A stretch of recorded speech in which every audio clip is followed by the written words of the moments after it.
Cristina Sánchez Aguilar es subdirectora de Alfa y Omega, semanario católico que se publica con el ABC cada jueves. Desde allí se cuentan todas las historias relevantes sobre católicos del mundo entero. Tanto da si la noticia se produce en un país africano como en la misma Roma.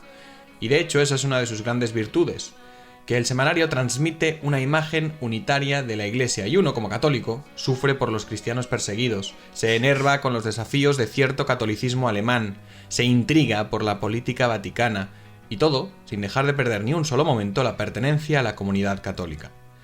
Cristina, junto a sus colaboradores, ha hecho una gran labor contándonos las aberraciones que se producen cada día en Oriente Medio o en África, y es algo que no solo contribuye a dar voz a quienes lo pasan mal allí e incluso a atraer la ayuda necesaria, sino que también provoca que los católicos de aquí consideremos el riesgo de nuestras creencias, lo radical de nuestra vocación a la verdad.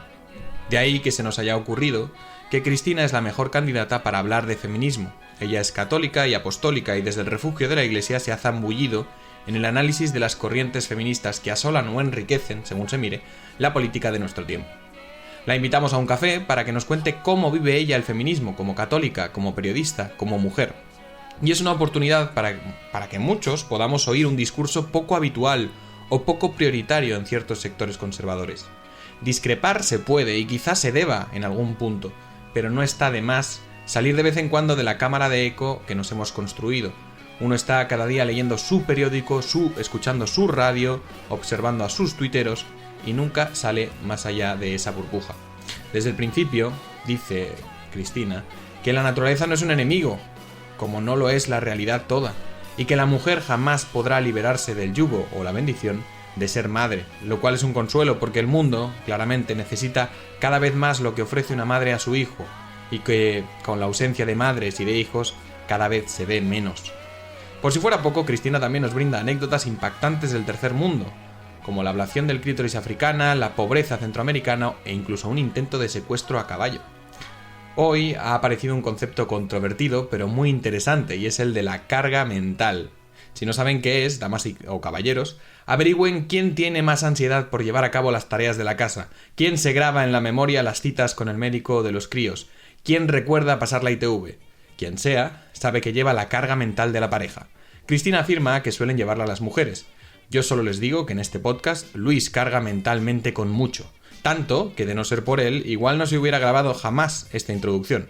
Por otro lado, Joaquín no soporta la carga mental de un niño de 11 años cuando sufre por no haber pintado el Mickey Mouse que le mandó la seño de deberes. A mí me pasa que sufro por no haberme planchado una camisa cuando no he puesto aún la lavadora. No obstante, siempre va bien reconocer la carga mental de nuestra existencia, que no la llevamos ninguno, y no la puede llevar nadie, excepto Dios o su madre, que estoy seguro que entre ambos consiguen soportarnos a todos fenomenal.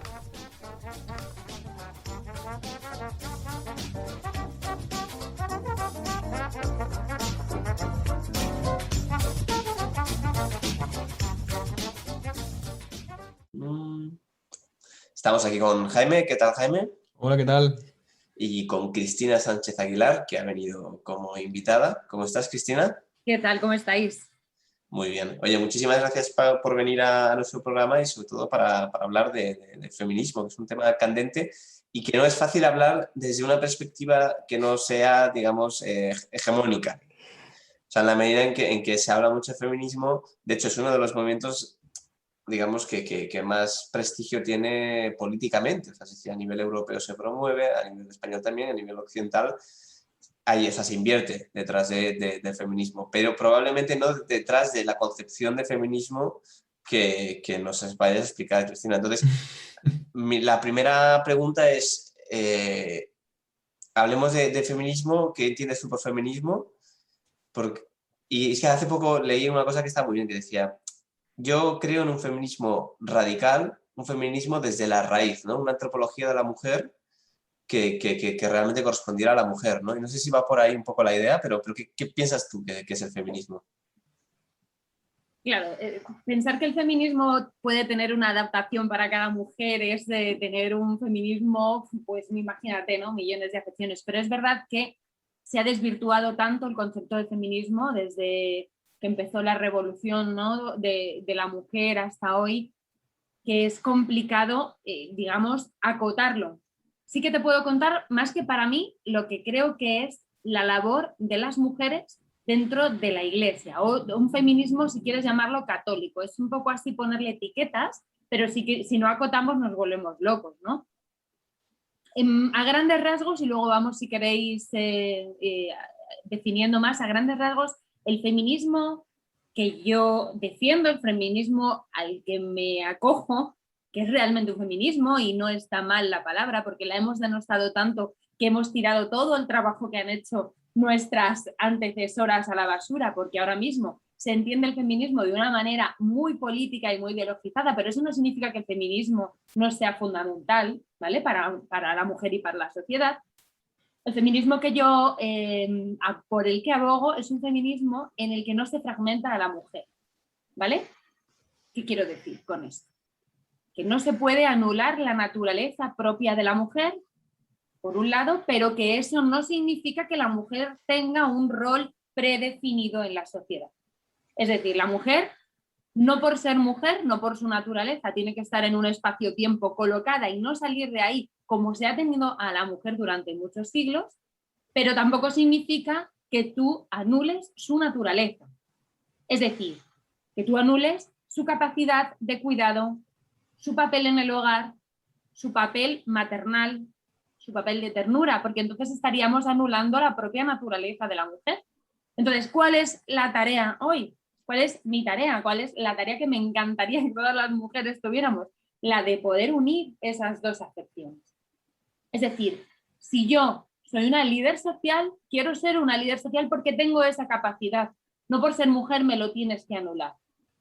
Eso ha pasado hasta hace 100 años. O sea, Emilia Pardo Bazán, que estamos ahora mismo celebrando su centenario, es una mujer pionera absolutamente en esto. Emilia Pardo Bazán fue una de las grandes defensoras de la educación de la mujer, porque la mujer estaba infantilizada en la sociedad. La mujer, como era mujer, tenía que surtir calcetines. No podía tener la misma educación que los hombres.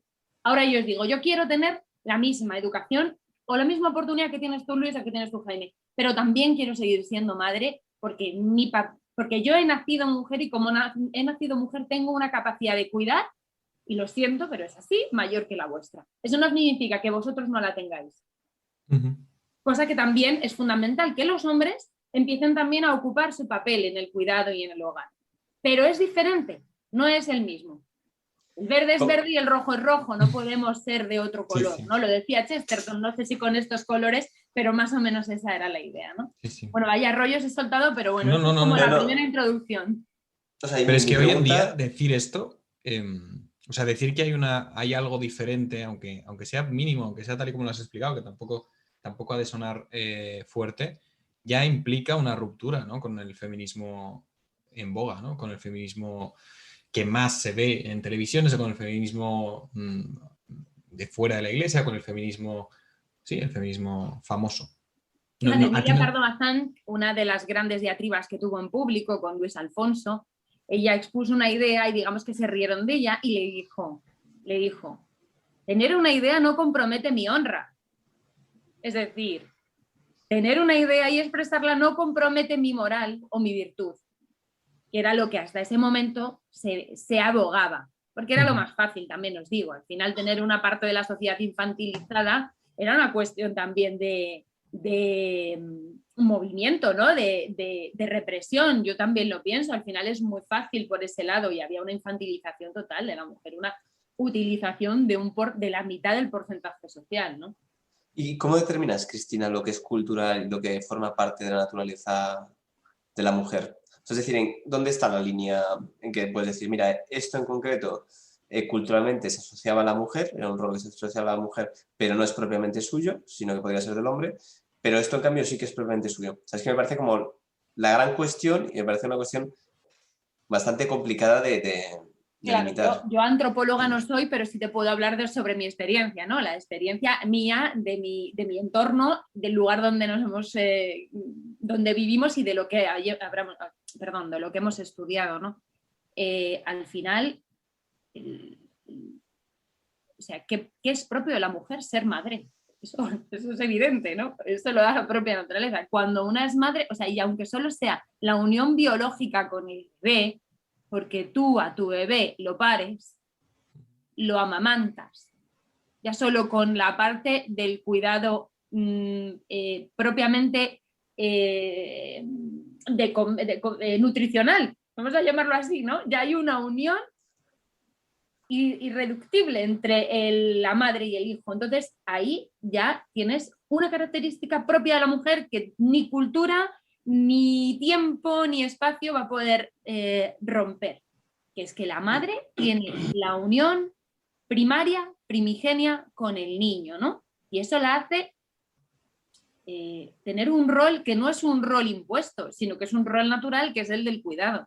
Pero es que eso es así. O sea, quien diga que la mujer no es por naturaleza cuidadora está completamente en otro planeta. O sea, la mujer cuida de la casa, cuida de los niños, cuida de los abuelos, porque su propia naturaleza lo exhala, lo pide, ¿no? Además, la mujer es muchísimo más integral en su forma de trabajar, de expresarse, de estar en el mundo, ¿no?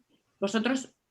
Yo sé que yo no, o sea, ya os digo que no soy antropóloga, pero soy un ser humano que está en la Tierra. Vosotros sois muchísimo más compartimentados, cada uno tiene una posición, ¿no? Entonces, ¿qué es perteneciente a la mujer y no es cultural, sino que es natural? El cuidado, la maternidad. Si queremos arrancarnos eso, estamos anulando nuestra propia naturaleza. ¿Qué es cultural? Que la mujer no pueda educarse, que la mujer pertenezca al hombre, que la mujer no pueda ser un líder, ¿no? Hay un 10% de líderes femeninos en 152 países, según ONU Mujeres. Un 10%, 10 de cada 100 todavía. Eso es cultural. Me decís, no, si la mujer pertenece al hogar, tendrá que dedicarle más tiempo al hogar. No, una cosa es que tenga... No hemos dicho eso. No, pero yo iba a decirlo ahora. Lo dejo caer porque tiene sentido poner esta cuestión sobre la mesa. Sí, sí. Y yo te estoy diciendo que la mujer es preeminentemente cuidadora, tendrá más capacidad para cuidar, ¿no?, del entorno, con lo cual tendrá que dedicarle más tiempo. No, que sea preeminentemente cuidadora no significa que sea su única tarea. Otra cosa es que ella lo desempeñe mejor.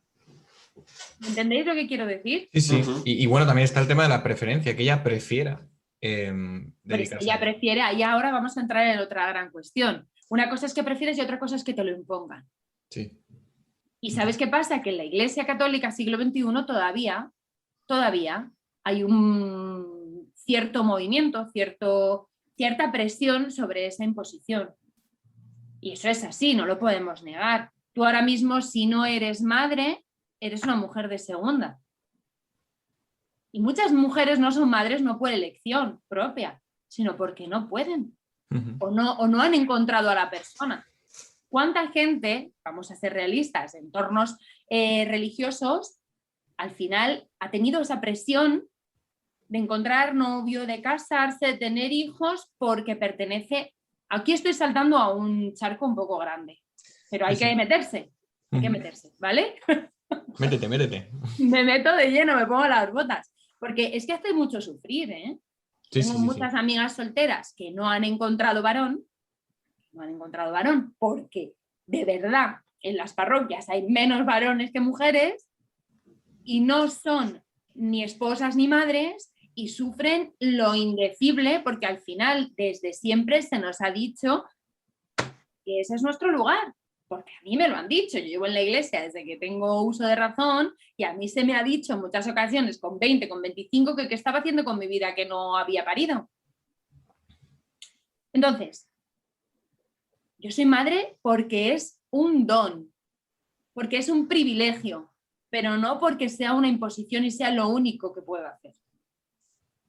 ¿Me explico? Sí. Entonces hablaríamos de normalizar la figura de la mujer que no tiene, no, digamos que no es madre, no está casada tal y cual, porque puede seguir ejerciendo de mujer y en la Iglesia Católica pues recibe cierta presión para que lo sea. Entiendo que hablas del rol que no es religioso, porque las monjas como tal no sentirán esa presión, ¿no? Es la soltera.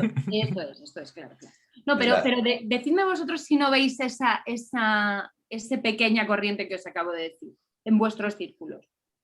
A lo mejor soy yo que existe en el mío, yo también estoy en una comunidad Cristina, no lo quería decir, bastante estricta y bueno, pues sí que sé. Pero creo que es solo en tu círculo. Es broma. No, yo creo que sí, la presión existe en el momento en que empiezas a ver a amigos que se casan y eso, y que empiezan a tener hijos. O sea, esto, o sea, al final el fenómeno, digamos, grupal hace mucho.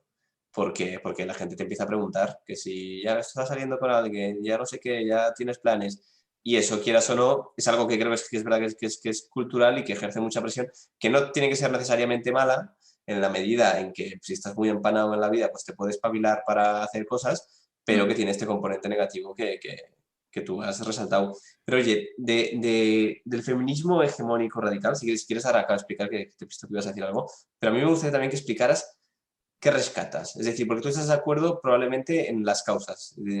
Estaríamos de acuerdo oye, hay una serie de desigualdades y una serie de injusticias que hay que solucionar. El problema probablemente sean las soluciones, ¿no? Es decir, tal vez dividir la sociedad entre hombres y mujeres, es decir, que todos los hombres oprimen y todas las mujeres son víctimas, pues no es la mejor forma de diagnosticar un problema para poder luego solucionarla correctamente.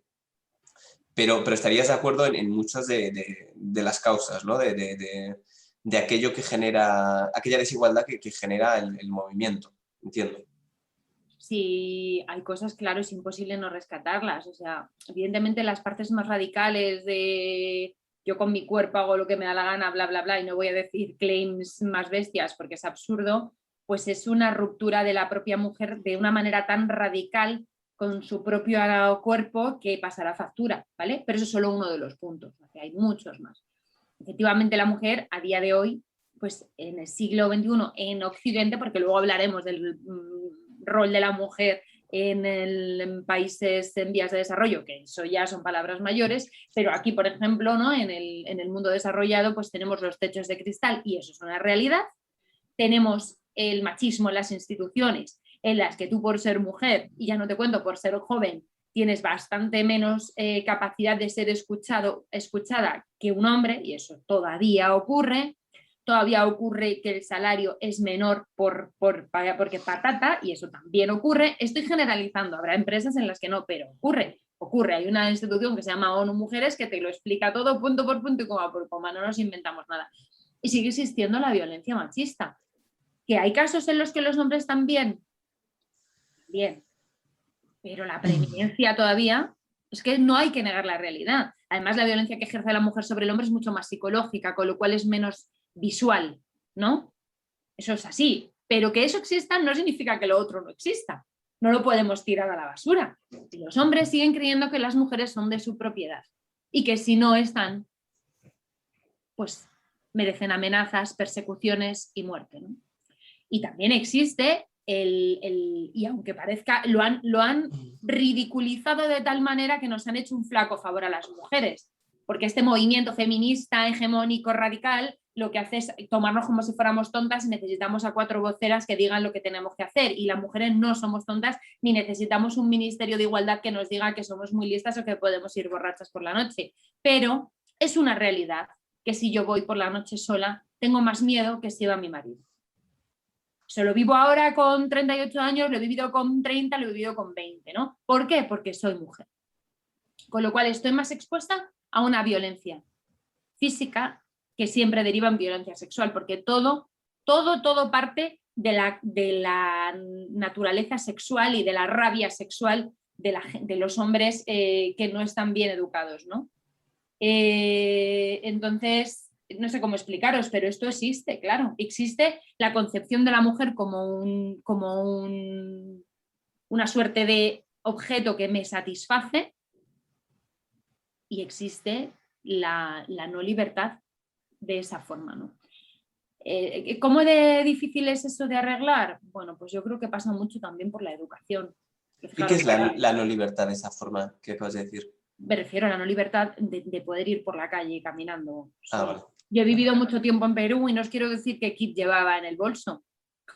Yo llevaba mi spray de pimienta, un cable, una colonia, por si acaso tenía que estar, o sea, era pavor cada vez que tenía que salir en una barriada en la que vivía, ¿no? Era pavor. Por ser mujer, por ser joven y por ser extranjera. que he vivido el miedo muchas veces. En Nicaragua, pues en Nicaragua también he estado mucho tiempo. Una vez un señor intentó secuestrarme con un caballo y a mis amigos no les intentaban secuestrar con un caballo. Es que decir... ¿Cómo puedes explicar esto, lo del caballo? No, bueno, pues ¿Te subió a un caballo? bueno, pues eres ¿Cómo? un reparto, un sitio de la periferia y iba con un caballo y bueno, pues entraban a secuestrarte y llevarte, pues no sabes si al final para pedir dinero o para violarte o para cualquier cosa, porque podría pasar cualquier cosa, ¿no? Luego, que es así, ¿Pero o lo sea, recortaste o cómo fue? ¿Te llevó a pues tumbar? no, porque salí pitando, Ah, vale. pero he tenido que vivir situaciones dramáticas por ser una mujer. Y entonces, porque a los compañeros masculinos que iban conmigo no les ha pasado.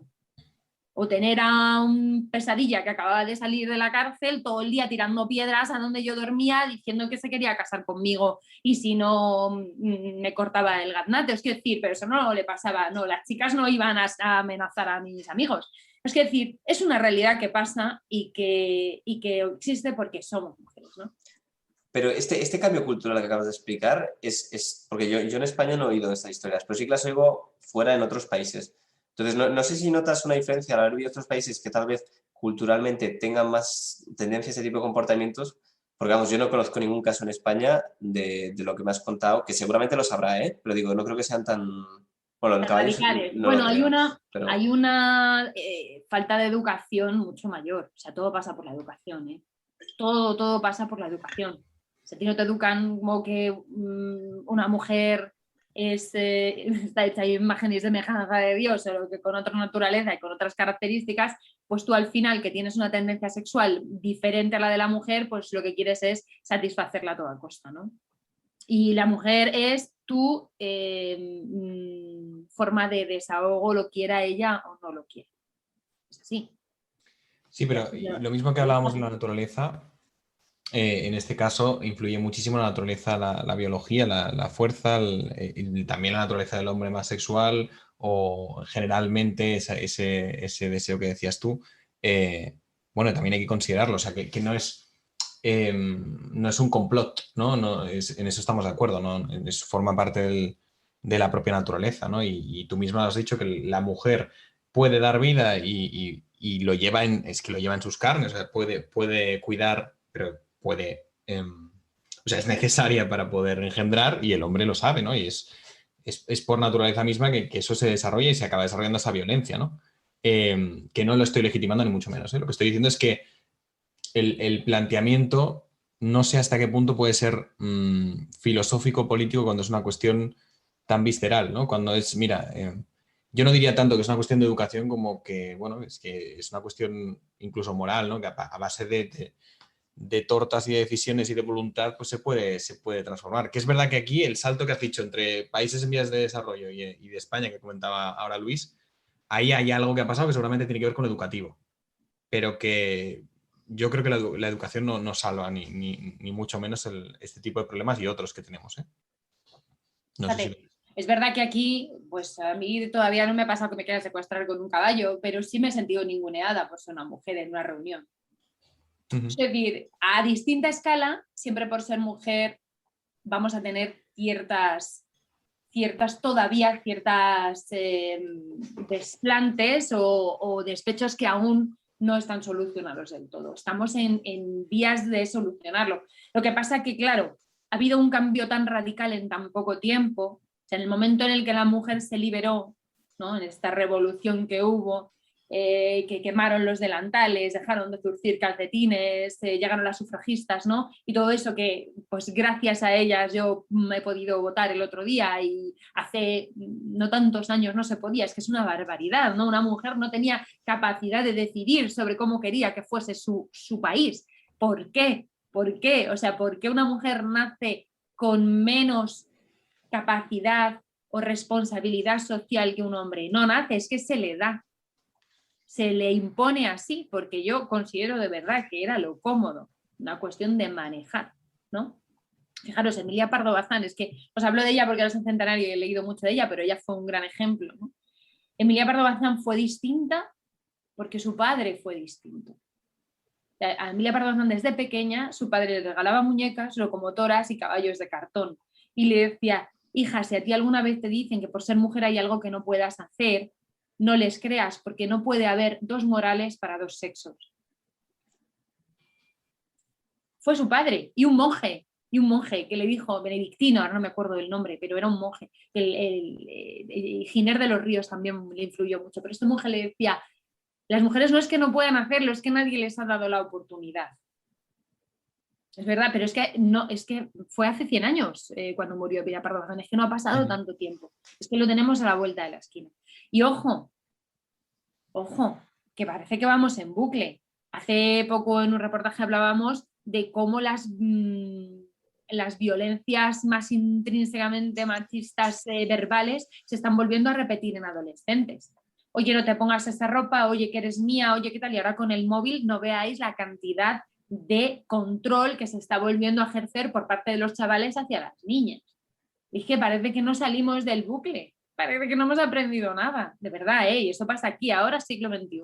¿Que hay un problema? Sí, muy gordo. Si queréis hablamos de la cuestión más eclesial, pero bueno, como queráis. Pero que hay un problema y lo tenemos que solucionar, sí. Que nos hacen un flaco favor la radicalización de la situación, porque luego somos las mujeres víctimas de la ridiculización del feminismo por este mismo motivo, pues también hay que reconocerlo. Hay que reconocerlo.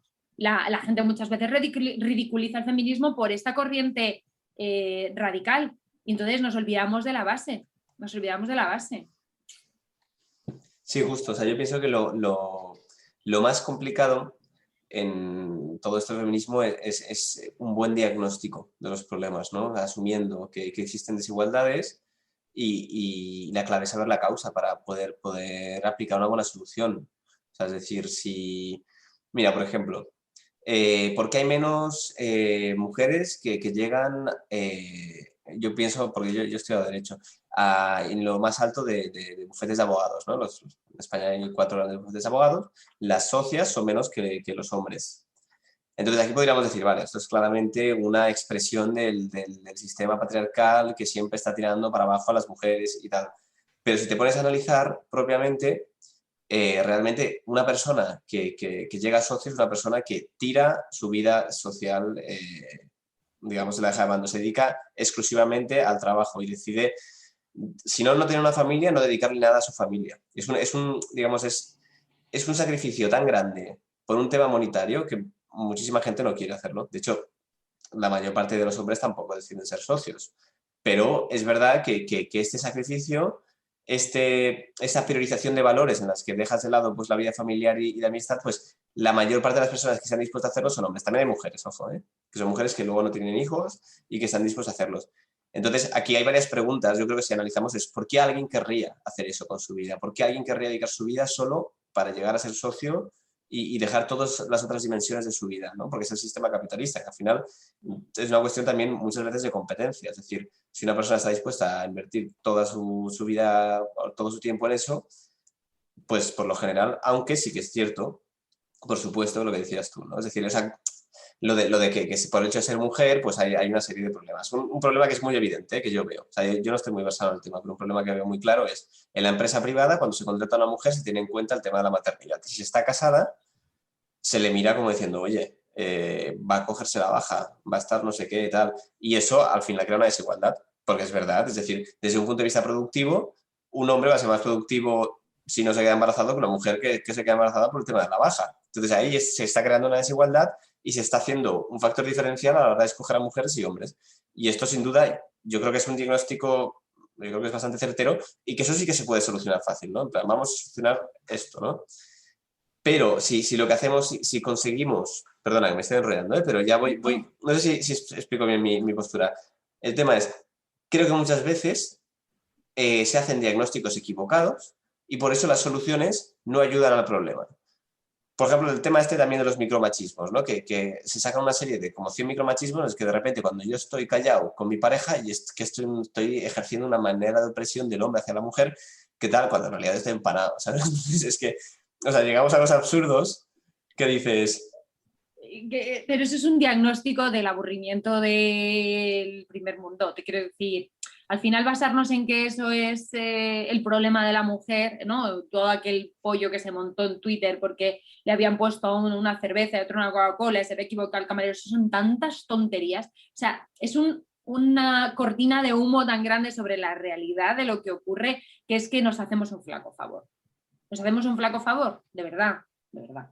Es no pararse a pensar en lo gordo. Lo que decías de la empresa, pues fíjate, vamos dando pasos adelante, porque eso es cierto, pero ahora ya se está equiparando la baja del hombre a la baja de la mujer, cada vez es más parecida. Entonces, con lo cual ya empieza a mirarse si es un chaval también que va a casarse o va a tener hijos, y eso antes no pasaba, ¿no? Ahora, bueno, pues es que los vas a tener que contratar o te vas a quedar sin mano de obra, porque, oye, la gente joven pues se casa y tiene hijos, gracias a Dios, aunque estamos en un invierno demográfico complejo. Pero fíjate, eso ya empieza a no ser tanto el género como la disposición del trabajador ante su vida, ¿no? Pero bueno, eso se ha dado gracias a los avances que estamos teniendo sociales, porque al final el equiparar las dos bajas, pues ya te van a faltar 16 semanas uno y te va a faltar 16 semanas otro. Me parece que ya están en las 16 semanas el hombre también. No lo sé claro, pero se va equiparando un poco Sí, más. yo lo sé, claro. Pues ya está. O sea, te quiero decir, ya en eso, venga, ya hemos avanzado, ya está. Era un problema, ahora no lo es. Pero o ahora todavía no lo es tanto, aunque es verdad que la madre pasa por el embarazo, la madre es la que se queda con el niño cuando el niño está malo, la madre es cierto eso también, la madre sigue siendo más la que falta cuando es una madre. Bueno, ojo, yo lo que estoy viendo aquí es que el empresario también va a mirar si el hombre se casa para no contratarlo y contratar a hombres solteros. O sea, Claro, es que es Es eso. probable O sea, que eso ocurra también, ¿eh? Es probable que eso también ocurra. No lo sé todavía porque acabamos de hacer ese cambio, pero nunca se sabe. es que Al final miramos la productividad, que ese es otro gran problema y otra gran bola que deberíamos partir, pero claro, nos tiraríamos aquí esta mañana. Pero claro, al final si miras la productividad escogiendo al trabajador como un puro ejecutor y no como una persona en su totalidad, sí. totalidad, pues primero no te va a cumplir, no te va a producir igual, porque el ser humano es un ser humano. Si está feliz, produce mejor. Eso va a empezar. O sea, ya es una equivocación de base del liderazgo empresarial. Pero bueno, eso es otro cantar. Habías dicho algo antes y ahora no me acuerdo, pero bueno, luego si no lo retomamos, porque quería yo contestarte, pero se me ha ido. ¿En relación a lo de la empresa? Pues O sea, algo, yo creo que sí que era de la empresa. yo he empezado diciendo que hay más socios hombres, no tanto por el hecho de que sean hombres o mujeres, sino porque los hombres están más dispuestos a sacrificar su vida familiar para llegar hasta arriba. Ya Entonces, me una acuerdo de lo que decisión... te iba a decir. O sea, yo lo primero que quiero cuestionar aquí es por qué consideramos que una persona que ha sacrificado su vida, ya ha renunciado a tantas dimensiones de su vida, es mejor que una persona que no. O sea, es decir, aquí ya entramos dentro de un esquema capitalista en el que está arriba de una empresa es mejor que una persona que está abajo, cuando en realidad no creo que debería ser así, ¿no? Es decir, es verdad que muchas veces cuando se mira el tema de la empresa se mira eso. Pero bueno, dime. Yo creo que mejor o peor, la cuestión está en que todo el mundo tenga el mismo derecho a hacerlo. Sí, Si la igualdad de oportunidades, ¿no? Eso es lo que si dices. quiere, ¿no? Oye, pues tú decides tirar tu vida por la borda, pues vale, pero que no te lo impida tu género, ¿no? Ya. Eso por un lado, pero yendo a esto a más que es en un gran bufete de abogados, que eso es una barbaridad y tal. Pero luego a la pequeña escala, por ejemplo, hay una cuestión que voy a poner sobre la mesa y ya la vais pensando vosotros, que es la de la carga mental. El hombre, a día de hoy, colabora mucho más con la mujer en el hogar, eso es una realidad. No en general, o sea, no sé si a gran escala, pero vamos avanzando, sobre todo en nuestras generaciones, pues ya vamos equiparando, ¿no?, el trabajo. Pero fijaos, ¿habéis oído hablar de la carga mental? No, Este concepto. yo es la primera vez que lo digo. Bueno, pues este concepto de la carga mental influye mucho en eso que decís de el hombre que lo deja todo y no hace nada en su casa porque hay una mujer que se ocupa. La mujer no podría hacer eso si tuviera al hombre en casa porque la mujer normalmente es la que tiene la carga mental del hogar. La carga mental no significa la ejecución, significa el esquema, la logística, el pensamiento. Siempre es la mujer, estoy totalizando, pero vale, hablamos un poco así como, pero pensadlo. La mujer es la que tiene el esquema logístico siempre en su cabeza. Que hay que poner la lavadora, oye, Pepito, pon la lavadora. Que hay que llevar al niño al médico, oye, que hay que ir al médico. Y Pepito pone la lavadora y Pepito lleva al niño al médico. Pero Pepito no sabe, no tiene en su cabeza ni que hay que poner la lavadora ni que hay que llevar a Pepito al médico. La mujer, por su capacidad, que antes hemos hablado, integral, por su propia naturaleza, es capaz de llegar a todo y el hombre lo hace mucho menos. Y eso, de verdad, en mi generación, con cualquier amiga casada, con hijos, que te sientas y hablas, a todas nos pasa lo mismo. Entonces, ¿qué pasa? Que llega un momento que vas ahogadísima. Ahogadísima. Porque si hubiera una colaboración más real, un compartir esa carga mental más real, podríamos tener más capacidad de elegir si queremos ir ascendiendo en la empresa, o si nos queremos quedar en un estanque, o si queremos pasar de la empresa y vender naranjas en el mercado. Pero al tener toda esa logística mental en la cabeza, es que no puedes, es inviable. Os lo puedo decir yo no doy más de sí, no puedo llevar más cosas en la cabeza, me va a estallar. Me va a estallar. Y mi marido pone la lavadora, pero no la pone si yo no le digo que la ponga. Y es el tío menos machista del planeta. ¿Me entendéis? Y si lo hace, tengo que hacer una fiesta. Es como, perdona, ¿ha salido de ti poner una lavadora? Hola. Y es un tío de 40 años, educado cero en el machismo, hiperabierto, pero no el pensamiento cuando hay que llevar a la niña al médico, cuando va a ser su cumpleaños o cuando hay que comprar una tarta a la suegra, lo tengo yo en la cabeza. Entonces, pero ¿es posible que lo tenga él? Porque si hablamos de naturaleza, hablamos de naturaleza, ¿eh?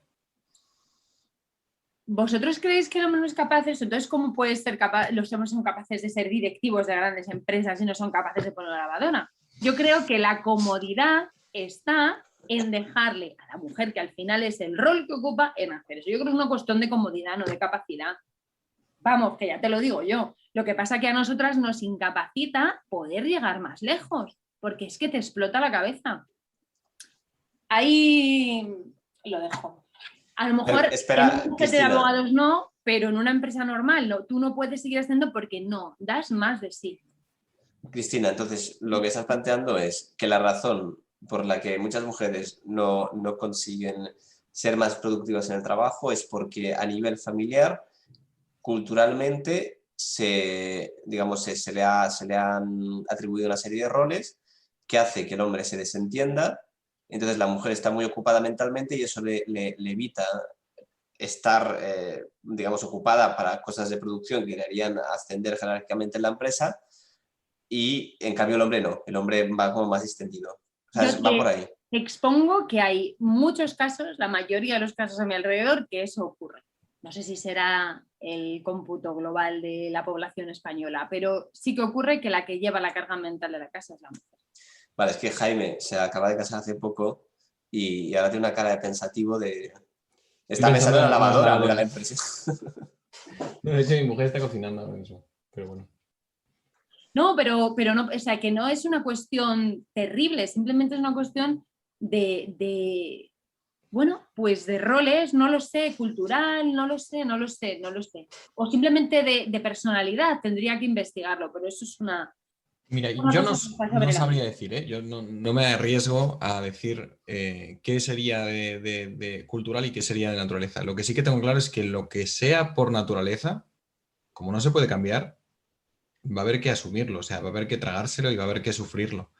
Lo digo por el caso, por ejemplo, de la empresa que hablábamos antes, que está muy mal que las mujeres no puedan conciliar o que no haya igualdad para ellas en el mundo de la empresa o no haya ayudas para la maternidad.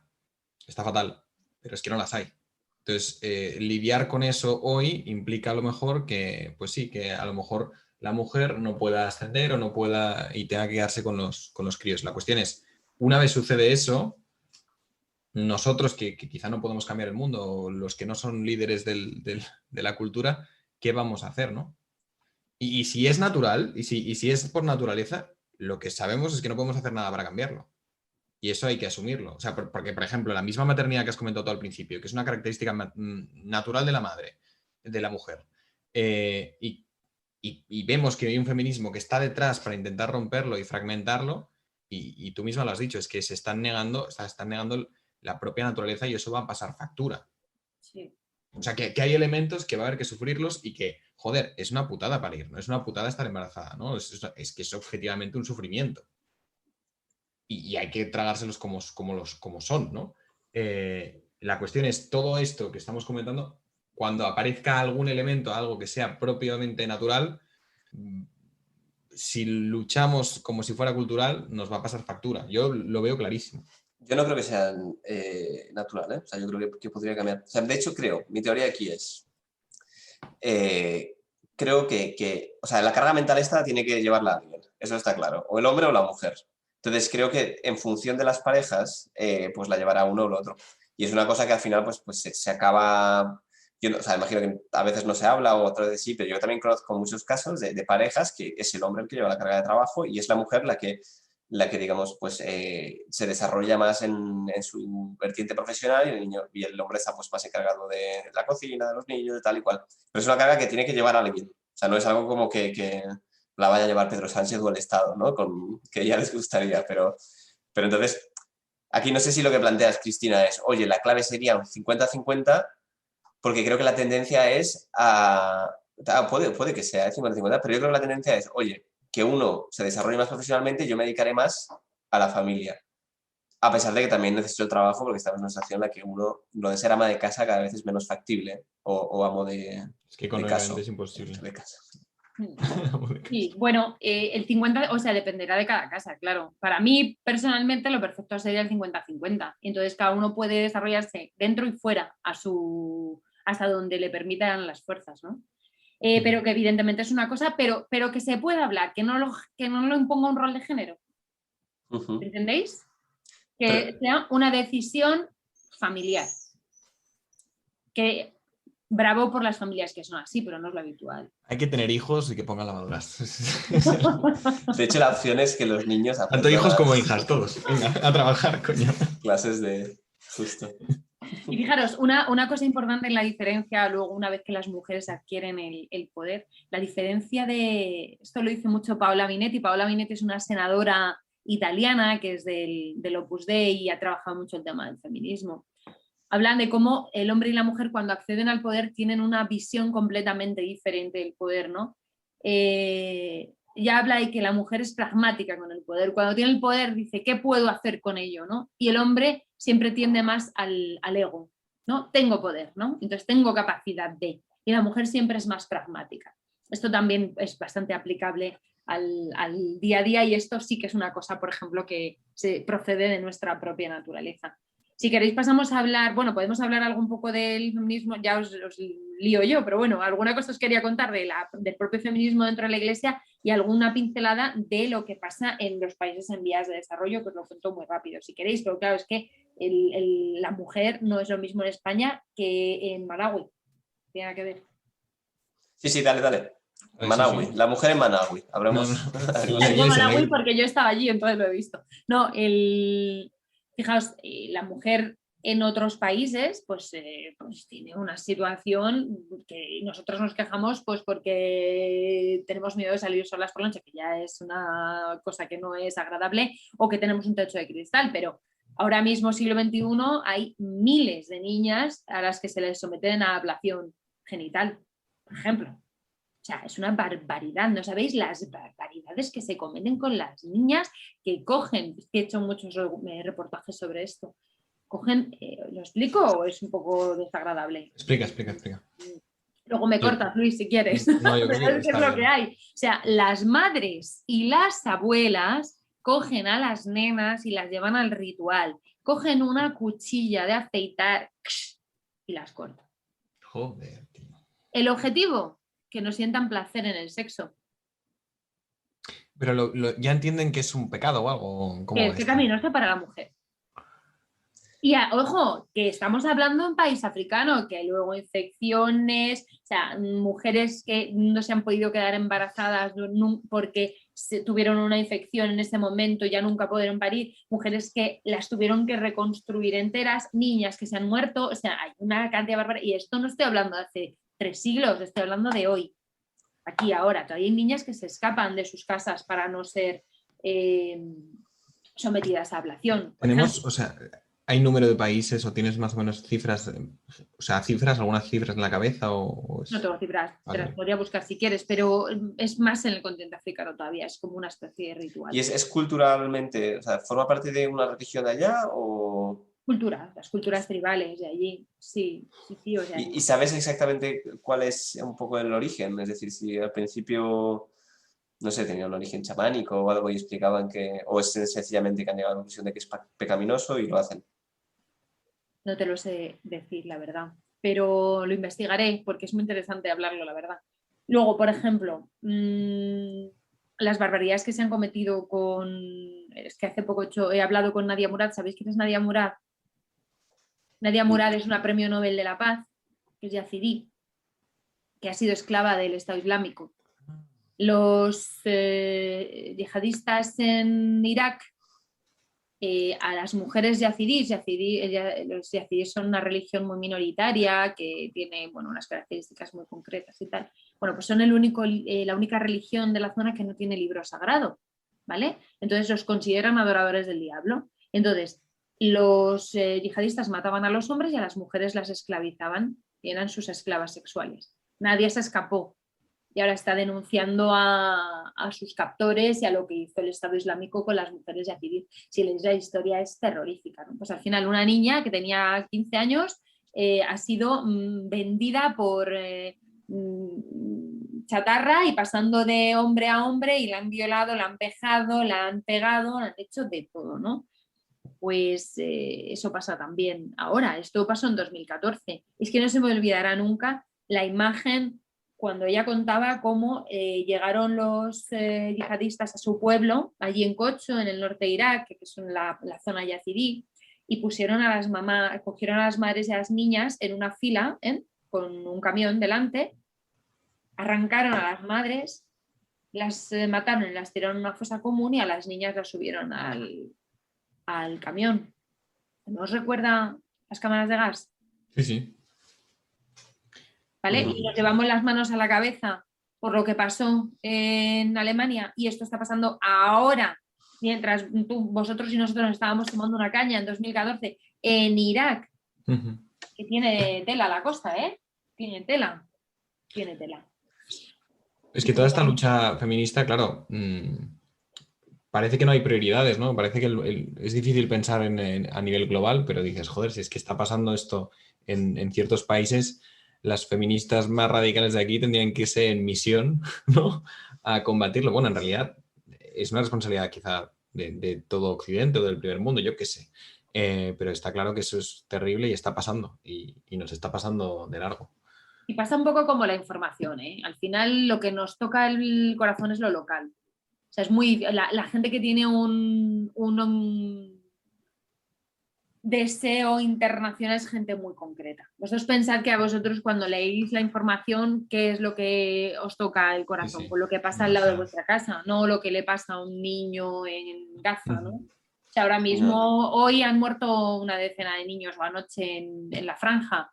Si se mueren en el barrio de al lado, imaginaos qué revuelo, ¿no? Porque al final lo local impregna, ¿no? la vida, Sí, y sí. pasa lo mismo con las cosas por las que te da por luchar, ¿no? Al final aquí luchamos pues porque no haya centros donde los grupos pro vida pues vayan a decirle a las mujeres que no aborten, porque es lo que te toca a ti, ¿no? Que si un día decides abortar va a llegar una tía y te va a decir no lo hagas. Eso es lo que tú como feminista pues o que quieres entrar pelotas a una iglesia, ¿no? Porque te da la gana. O sea, te quiero decir, pues al final lo que nos mueve es lo que podría ocurrirnos a nosotros. Se podría establecer un eje, ¿no? Entre cercanía y luego importancia, gravedad, ¿no? la ablación de clítoris y luego entrar desnuda en la parroquia, en la capilla de la Complutense, ¿no? Y dices, a ver, ¿qué pesa más? ¿Qué puede ser más? Pues mira, hay desconocimiento y también la cercanía, esta que te digo, que siempre uno, el orden de prioridades lo tiene puesto en lo que le podría ocurrir a él o a su familia, ¿no? Y luego, para ya no seguir enviándome sobre esto, si queréis hablamos de otra cosa, pero el feminismo en la iglesia, por ejemplo, ¿vosotros conocéis el suplemento que se llama Dona Chiesa Mondo? No. Dona Chiesa Mondo es un periódico que se hizo el Observatorio Romano, en el periódico del Vaticano, que estaba hecho por mujeres y para mujeres, ¿no? Esta Lucetta Scarafia, que es la directora, bueno, pues ha escrito un libro hace poco que he leído así con fruición y habla un poco de cuál es el gran drama de las mujeres dentro de la Iglesia. Ella como religiosa, ¿no? También como persona que ha vivido también en el seno profundo de la Iglesia, que es el Vaticano, ¿no? El Vaticano es como el pequeño gran ejemplo de la Iglesia, ¿no? Condensado, ¿no? Y cuenta que uno de los grandes sufrimientos que tienen o que han vivido es que se ha confundido en la Iglesia, sobre todo en la parte de las religiosas, que es lo que a ella les toca, ¿no? Que se ha confundido la servidumbre con el servicio. No sé si os acordáis de un gran revuelo que hubo cuando se saltó, que fue por Don Aquiesamondo, la historia de cómo había sacerdotes y miembros de la jerarquía eclesiástica que tenían a las monjas como sus amas de casa, como sus chachas. Chachas, sí. Y a partir de ahí se fue tirando un poco del hilo y se fue viendo que esto era una práctica más generalizada de lo que ocurría, ¿no? Yo creo que la clave está en esto que he dicho, ¿no? En confundir servidumbre con servicio, y eso ha hecho mucho sufrir a las mujeres dentro de la Iglesia. ¿Qué diferencia hay? Porque ¿cómo puedo ver yo que me están sirviendo o una persona está bajo la servidumbre, ¿no? Es decir, porque entiendo que hay muchas, o sea, imagino que hablan órdenes que servirán y tal, pero que harán servicio y no servidumbre. O es que, bueno, no sé, ¿dónde estableces la diferencia? Yo lo establezco supongo que habrá toda una teoría al respecto, pero yo lo establezco en que sea algo que tú quieres hacer, vocacionalmente hablando, ¿no? Si tú te lo tomas como un servicio, si para ti es realmente tu lugar en el mundo, tu vocación, el ayudar, o sea, qué decir, yo le hago humus a mi cura de mi parroquia y no siento que sea su chacha, lo hago con todo el amor del mundo, pero si se me obliga a hacerlo porque es tu papel, porque tú tienes que hacerlo, porque estás hecha para esto y no puedes rechistar, entonces se convierte en una servidumbre, ¿no? Entonces, el punto de la dignidad, ¿no? Porque tú te puedes querer dedicar, y yo imagino muchas de estas monjas queriendo servir y luego que se encuentren con un... que se aprovechan, ¿no? Con un sacerdote que se aprovecha o con... Sí, sí. Han sufrido por eso, o sea, es que decir, yo creo que ahí hay mucha tela porque realmente ha sido un gran sufrimiento y además siempre se las ha supeditado a la autoridad y a la intelectualidad del hombre, que es un poco lo que nos pasaba a las mujeres hace 100 años, ¿no? Que es lo que tanto critican ya para Bazán, ¿no? Siempre supeditadas a la superioridad moral del hombre, que eso es otra cosa por la que han sufrido mucho, ¿no? ¿Estarías a favor del sacerdocio femenino? Es como si me preguntas, ¿estás a favor de que los hombres paran? Pues no, aquí cada uno en su lugar, su vida, aunque ya creo que hay uno que ha parido hace poco, ¿no? Que se cambió de... Sí, una... Sí, ha salido. De hecho, es la razón... Se cambió de género y es un chico, pero se mantuvo el útero, con lo cual ha parido. ¿Se podría hacer esto con los sacerdotes? Para que una mujer... ¿Por poder? No, yo no creo, o sea, lo del sacerdocio femenino, y me van a perdonar las miles de mujeres que lo reivindican, que lo sufren y lo hacen de corazón, y yo no soy quien para decir si su sufrimiento es digno o es indigno, pero yo hablo por mí, a mí me parece una solemne tontería, porque el sacerdote es el sacerdote, y ya está, igual que yo soy yo, y tengo mi lugar en el mundo, o sea, ¿por qué tengo que querer ser un sacerdote? Que a mí se me escapa. No. O sea, lo pensaba por el tema este de la intelectualidad. Entonces, ¿cómo crees que se soluciona esto? Si la mujer está así, digamos, sometida un poco a la intelectualidad del hombre, o al menos despreciada en ese sentido, ¿qué hay que conseguir? ¿Más mujeres metidas en este mundo? Hace poco se nombró a la primera mujer secretaria de un sínodo, hace unos 2 o 3 meses, y fue una revolución. ¿Qué quiero? Que no tenga que ser una revolución que se nombre a una mujer secretaria de un sínodo, si tiene la capacidad, el conocimiento, la educación y la autoridad para serlo. Pero es que ha pasado.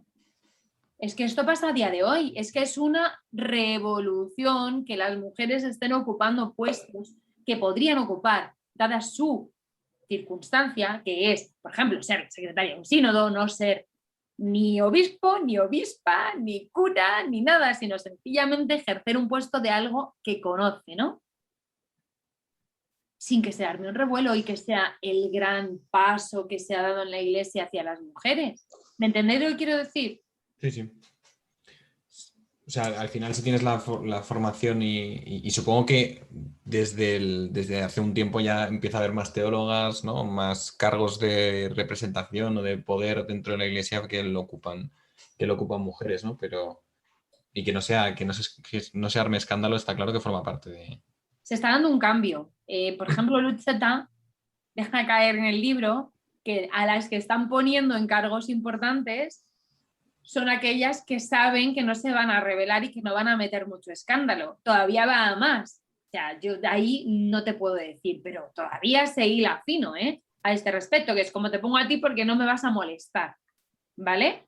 Eso todavía también es una crítica que hay por ahí velada, pero yo sinceramente no iría a tanto, ¿no? Yo agradezco que la mujer esté ya ocupando puestos que puede ocupar. Y digo que puede, ya está. El sacerdocio no es un lugar para la mujer, tiene otros. O sea, ¿por qué tenemos que ir a más, a más, a más? Si no, tendremos que empezar la casa por los cimientos, ¿no? O por el lugar donde tenemos que estar. O sea, queremos ser sacerdotes, pero no podemos tener voto en un sínodo. ¿Me entendéis? Sí, sí. Sí, sí, Claro. volviendo al tema, entonces en relación a la cuestión de la intelectualidad, ¿no? De que se da menos importancia a la mujer que al hombre, ¿tú crees que tal vez la raíz es esta, que la jerarquía es masculina, principalmente? Entonces, claro, o sea, la autoridad como tal la ejercen los hombres, entonces es normal que en ese sentido, No. Puede ser pues, sencillamente una cuestión de costumbre, ¿por qué no? Si siempre ha sido la jerarquía masculina, pues es a lo que uno está acostumbrado, ¿no? O sea, de verdad que a lo mejor luego no hay una cuestión de cuotas ni de, sencillamente es una cuestión de costumbre, es que no te sabría decir. Santas hay desde el origen de los tiempos y grandes mujeres. Santa Catalina de Siena ya ponía al Papa y a los obispos firmes. Os quiero decir que Pilar Bellosillo fue una gran mujer que influyó muchísimo en el Concilio Vaticano II. O sea, hay que decir que ha habido mujeres que han estado ahí, pero oye, a lo mejor es una cuestión de costumbre o a lo mejor realmente es una cuestión, pues eso, de que en la sociedad todavía el hombre es el que ejerce el rol autoritario. A mí hace poco se me dijo, ¿qué se te en un dijo? ambiente eclesial, se me dijo, la autoridad en tu casa la tiene tu marido y tú la ternura. Y yo pensando, madre del amor hermoso, a mí esta gente no me conoce de nada. O sea, yo ternura no lo soy. No me pueden obligar a tener la ternura si yo no lo tengo. Yo soy mucho más autoritaria. Tengo que anular mi personalidad. Aquí volvemos a chocar dos cosas, el rol y la propia personalidad, ¿no? O sea, yo evidentemente soy cuidadora de mi hija porque la he amamantado, ¿no? Pero yo soy más autoritaria. ¿Qué hago? ¿Niego mi naturaleza personal porque soy una mujer? Y entonces digo, vale, pues entonces me doy un paso para atrás porque como soy mujer no puedo tener autoridad. ¿No creéis que lo más sencillo es adaptar tu rol natural y luego adaptarlo a tu propia personalidad y tirar para adelante? Claro, claro, no, si es que el temperamento tiene que estar ahí. O sea, el temperamento también es natural, es dado y tiene que estar ligado. O sea, tú no puedes. Es que en el momento en el que tú sacrificas tu temperamento a otra etiqueta que crees que es natural, en el fondo ya te estás imponiendo un rol, ya te estás contradiciendo, ¿no? Naturalmente. Sí, pero que esto todavía se da, porque yo lo he escuchado hace poco. Sí, pero también se nos da en otros ámbitos, ¿eh? O sea, quiero decir que es un error humano, o sea, nos cuesta calibrar, no sé, yo qué sé. Es una chorrada, ¿no? Pero también somos unos vagos y nos cuesta calibrar cuánto trabajo somos capaces de hacer, o somos un poco despistados, nos cuesta calibrar cuánto... O sea, quiero decir que es algo humano que en este caso concreto con el feminismo abre una brecha y una herida que es de género o que es de sexos o que va más allá, ¿no? Pero que yo creo que la base está ahí, en que, mira, no sabemos calibrar entre nuestro temperamento personal, el rol que creemos que es natural, es muy jodido, es complicado. Que todo cuadre, que encaje.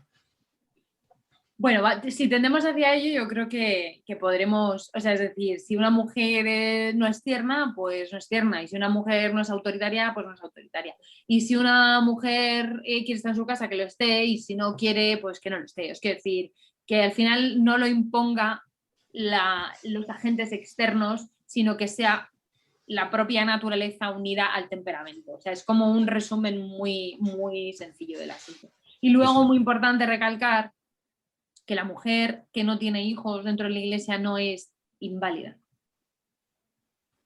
Porque hay muchas personas que sufren mucho con esto y eso es súper importante recalcarlo, súper importante, no es una persona de segunda. Yo sé que mucha gente lo piensa, pero todavía hay mucho ramalazo.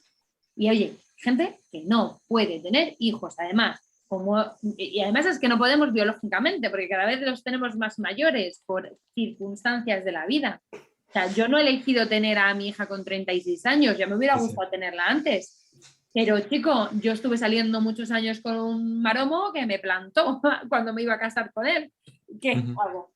Pues supe que hasta que encuentra, o sea, yo me iba a casar con él con 25 años, pero me dejó a un mes antes de la boda, ¿no? Entonces, ahora resulta que como soy católica y quiero ser madre, tengo que darme mucha prisa en encontrar a otro para tener hijos muy rápido. Pues no, la naturaleza, la vida, surgió como surgió y acabé teniendo a mi hija con 36 años. ¿Que te gustaría tener más hijos? Pues sí. Que encima que me costó físicamente tenerla también, porque soy mayor, os quiero decir.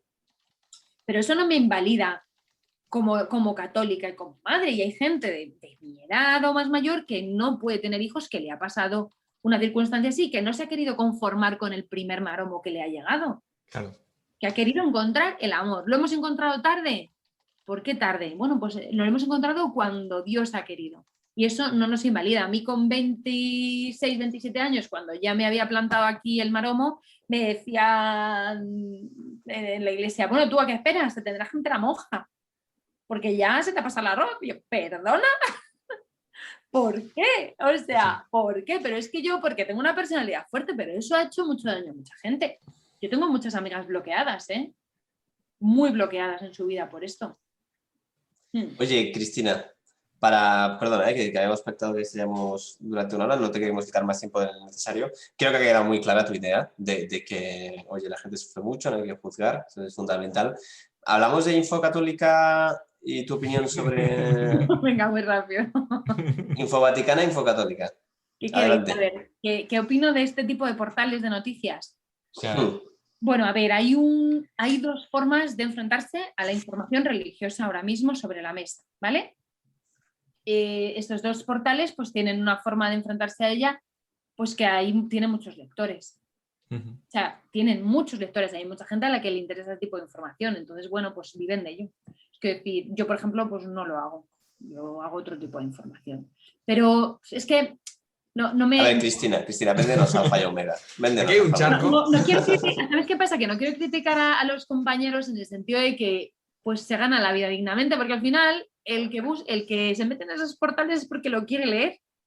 A lo mejor si yo hubiera acabado ahí trabajando y no hubiera tenido la oportunidad de trabajar en otro sitio, pues también estaría haciendo esta información. Yo entro con gusto, yo a veces entro con gusto. Otra cosa es que a veces me río de algunas cosas y me río de mí mismo también, pero hay cosas por las que entro interesado. Pues eso, hay mucho chascarrillo también eclesial, somos muy dados al chascarrillo, a los rumorcillos de sacristía. Pero bueno, pues como todo ser humano, ¿no? Unos tenían su patio, ¿no? En los antiguos patios de corralas y ahora pues tenemos internet. Pero en el fondo el español medio pues es jotilla y nos gustan los rumorcillos. Y si eres católico, pues te gustan los rumorcillos de sacristía. Claro, sí, sí. En Alfa y Omega, pues no lo hacemos mientras yo esté, ya te digo que no. Luego Dios dirá. Cristina. Hay una sección. Vamos a posicionarnos. Top 3 periódicos digitales de información religiosa. ¿Cuáles dirías? Sí. Hombre, por supuesto, el primero Alfa y Omega. Alfa y Omega, 1. Segundo. Vida Nueva y Eclesia, por ejemplo. ¿Cómo es la otra? Eclesia. Vida Nueva y Eclesia. ¿Y hay uno que se llama Religión en Libertad? Hay muchos. Religión en ¿Qué Libertad, tal? Religión ¿Qué le pones? Nacional. Bien. Es que hay muchos portales de información religiosa. No te sabría decir. Yo te puedo decir lo que hago yo. ¿Qué hago yo? Intentar enfocar la información religiosa desde una manera absolutamente periodística. Es decir, intento que no se diferencie nada del periódico del ABC.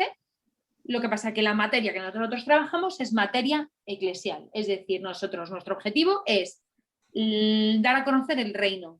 pero desde un periodismo totalmente objetivo, es decir, tenemos internacional, tenemos España, tenemos testimonios, tenemos grandes artistas invitados como los Pérez Laporta, que son la cuota intelectual del periódico, pues porque tengo mis cuotas, otros tienen de cuota a las mujeres, yo tengo de cuota a los Pérez Laporta, que aportan la intelectualidad y la pluma al periódico. La pluma, sobre todo la pluma. Esperemos que hables de escritura y no de... La pluma de escritura. Es que es una pena que este término se haya desfigurado. Sí. Y entonces eso es lo que intentamos, hacer de una manera más profesional una información referente a la vida de la Iglesia, ¿no? ¿Que pasa algo en Irak? O sea, y no siempre es información eclesial, es la vida a través de los ojos de la doctrina social de la Iglesia. Es decir, yo puedo hablar de los yazidís durante siglos. O sea, que miro desde el humanismo, ¿no? Desde el humanismo cristiano, me enfrento a lo que ocurre en el mundo. Por ejemplo, ahora estoy preparando una cosa de Qatar, otra vez que estoy detrás del tema de la FIFA y de la gente que muere allí, con Amnistía Internacional, pues son temas que allí en la Iglesia no tienen nada que hacer, pero a mí que me preocupa que esté muriendo gente por un espectáculo de fútbol y a nadie le esté importando. Es decir, miro la realidad a través de los ojos de Dios. Y ese es nuestro trabajo. Y lo intentamos hacer de la mejor manera posible. ¿Os lo he vendido bien? Muy bien. Yo estoy en Alfa Omega ya ojeando. Oye, pues muchísimas gracias, Cristina. No te quitamos más tiempo porque además hay que ir a cenar, pero oye, ha sido un placer poder hablar contigo de todo esto y nada, pues recomendamos a los oyentes que entren en Alfa y Omega y ya si acaso si tienen más tiempo para información religiosa, pues Villanueva y la otra, y la Iglesia. Oye, os he dado una buena chapa, ¿eh? No, bueno, a eso vienes, ¿no? O sea, solo faltaría que la chapa te la diéramos nosotros, ¿no? ¿Te imaginas? Chris, ven a escucharnos. Bien, exacto. Ya lo siento, es que me he liado a hablar, pero no, era la idea. No, tenías cosas que decir y por eso te hemos invitado. Ya estamos, así que nada, muchísimas gracias, Cristina.